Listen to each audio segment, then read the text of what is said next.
பெரம்பலூர் மாவட்டம் ஊரக வளர்ச்சி மற்றும் ஊராட்சித்துறையின் சார்பில் கலைஞர் கனவு திட்டத்தில் இந்த ஆணையம் விழாவுக்கு வரவேற்புரையாற்றிய தேனானந்த் அவர்களுக்கும் தலைமையுடைய வழங்கியிருக்க திருமதி கிரேஸ் பிரசாத் ஐஏஎஸ் அவர்களுக்கும் இங்க மாண்புமிகு போக்குவரத்து துறை அண்ணன் சாஸ்திரி சிவசங்கர் அவர்களுக்கும் இங்க எனக்கு முன் உரையாற்றிய எம்எல்ஏ பிரபாகரன் அவர்களுக்கும் இங்க வந்திருக்கும் மாவட்ட ஊராட்சி குழு தலைவர் திரு ஸ்ரீ ராஜேந்திரன் அவர்களுக்கும் மற்றும் இங்கே வந்திருக்க நகரமன்ற தலைவர்கள் ஊராட்சி ஒன்றிய குழு தலைவர்கள் பேரூராட்சி தலைவர்கள் நகரமன்ற துணைத் தலைவர்கள் அனைவருக்கும் மனமார்ந்த வணக்கத்தை தெரிவித்துக் கொண்டு இந்த ஒரே ஒரு விஷயத்தை மட்டும் தான் இங்க நான் சொல்லணும்.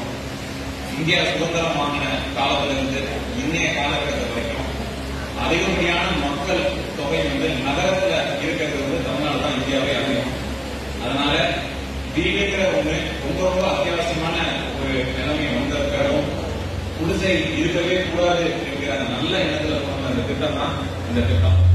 மத்திய அரசாங்கம் நிறைய சொல்லுவாங்க, நிறைய திட்டங்கள் நாங்க கொண்டு வந்திருக்கோம் அப்படின்னு. ஆனா இங்க வந்திருக்கிற அத்தனை பேர்ல கிட்டத்தட்ட 3 இல்ல 4 திட்டங்கள் முதல்வர் அவர்கள் செய்த திட்டங்கள் வழியாக தான் நீங்க இங்கே வந்திருக்கீங்க. அந்த திட்டத்தோட தாக்கம் அத்தனை பயனாளிகளுக்கும் போய் சேருது. எம்எல்ஏ சொன்ன மாதிரி அந்த இலவச பேருந்து திட்டமா இருந்தாலும் சரி, இல்ல அந்த மாணவியர் பள்ளிக்கூடம் செல்ல வேண்டும், இல்ல கல்லூரி செல்ல வேண்டும் என்கிற அந்த ஊக்கத்தொகை திட்டமா இருந்தாலும் சரி, இன்னைக்கு மாணவர்களுக்கும் இந்த கடந்த மாதம் ஆரம்பிச்சிருக்காங்க.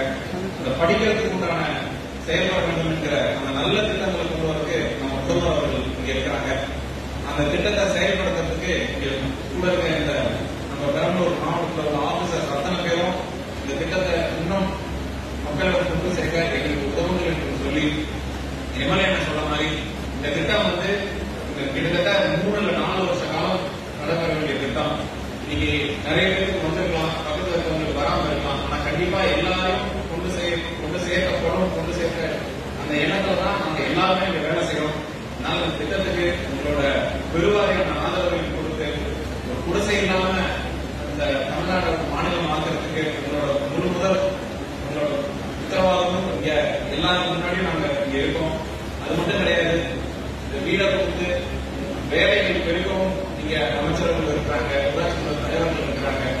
இந்த தமிழ்நாடு முழுமையும் முதல்ல உங்கள் ஆதரவு என்னைக்கும் எங்களுக்கு வேண்டும் என்று சொல்லி உங்கள் சார்பாக இங்க மேடைக்கு அமர்ந்திருக்கும் அனைத்து நல்ல உள்ளங்களுக்கும் இந்த வாய்ப்பு எனக்கு நன்றி விடுத்திருக்கிறேன். நன்றி, வணக்கம்.